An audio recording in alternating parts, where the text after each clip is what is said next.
لیہ کو پہلے لیہ کہا جاتا تھا، پاکستان کا ایک شہر ہے۔ یہ شہر لیہ ضلع اور تحصیل لیہ کا صدر مقام ہے۔ یہ پاکستان کا 75واں سب سے زیادہ آبادی والا شہر ہے۔ شہر میں بولی جانے والی اہم زبانوں میں سرائیکی، پنجابی اور اردو شامل ہیں۔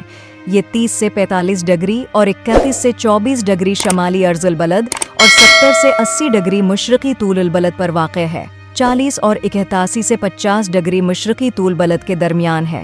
یہ علاقہ سندھ ساگر دواب میں دریائے سندھ اور دریائے چناب کے درمیان ریتلی زمین کے نیم مستطیل بلاک پر مشتمل ہے۔ لیہ سطح سمندر سے 143 میٹر کی اوسط بلندی پر واقع ہے۔ ضلع کا کل رقبہ 6299 کلومیٹر ہے۔ 2 ہے جس کی چوڑائی مشرق سے مغرب تک 88 کلومیٹر اور لمبائی شمال سے جنوب تک 72 کلومیٹر ہے۔